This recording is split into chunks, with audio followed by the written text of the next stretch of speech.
How can you resolve conflict in a more effective way in your team or across teams or in your organization? There's a lot that goes into this, but I'm excited to dive in because it's really critical to building an effective team and creating the results you're looking for. Let's jump into it.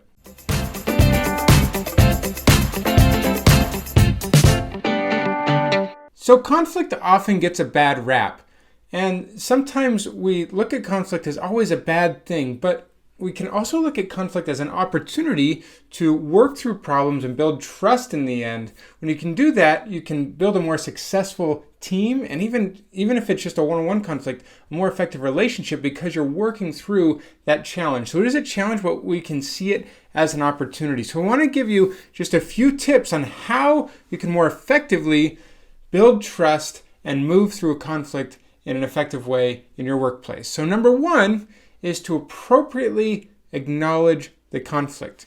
You can't just see the conflict and think it's just going to go away in most cases. We need to acknowledge it with ourselves. Sometimes we are in denial that there's a conflict that's really going on, and we need to acknowledge it with the other party that we're in conflict with. This means we need to be willing to talk about the issues and state the facts, trying to do our best to separate the emotions that we're dealing with and really focus on the facts rather than our assumptions about what's going on. And that leads us to number two, is to listen really well and seek to understand what's going on.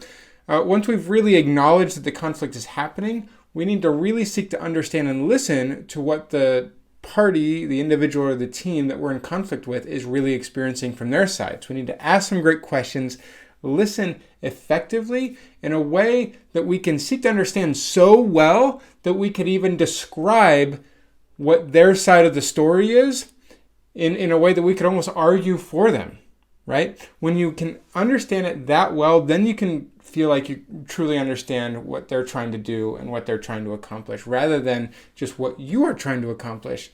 And then you can see all sides of the situation. It doesn't mean that you need to agree with them. It just means that you can ask questions and listen well enough that you can understand why they have that point of view. Number three is to be respectful through the whole process. If you are cutting down the people and the situations and the opinions of others the entire time that you're in conflict, it's not going to really work very well, and they're not going to want to work collaboratively through the experience with you. It's okay to be upset and angry, but don't make decisions in that anger, right?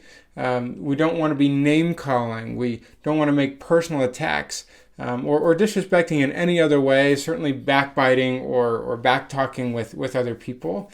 Be respectful. We can acknowledge that there is something that you're trying to work through, but we don't need to be nasty about it, right? And then number four is improve your willingness. And improve your willingness on two different things. On one side, you need to be willing to compromise, right? So you need to be willing to maybe give up some of the things that are important to you in an effort to give a little. But on the other side, also be willing to forgive, right? A lot of times when there's a conflict, there's maybe some hurt feelings on your side. Maybe there's some things that people have said about you that has been hard for you to hear or hurtful.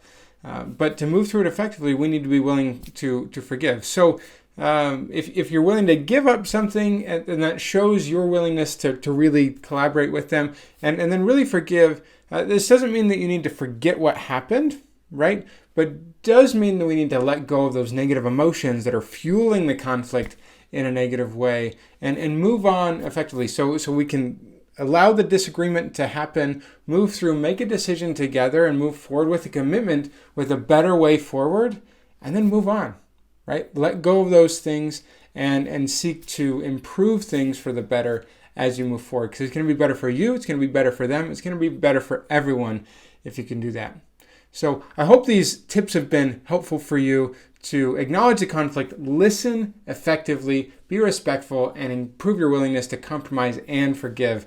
If you can do these things, I know that trust is going to improve as you work through these conflicts that are sometimes challenging issues, but can turn into an opportunity to build a better relationship there at work. So my name is Jeff Perry. I'm a leadership and career expert, and I love helping individuals and teams work through challenges like this. So if you're in a conflict that you're trying to figure out, or you know you want to be able to be better at working through challenges like this, I'd love to help. Please reach out to me at jeff-perry.com, and we can talk and see how I can help. Thanks so much, and hope to see you again soon.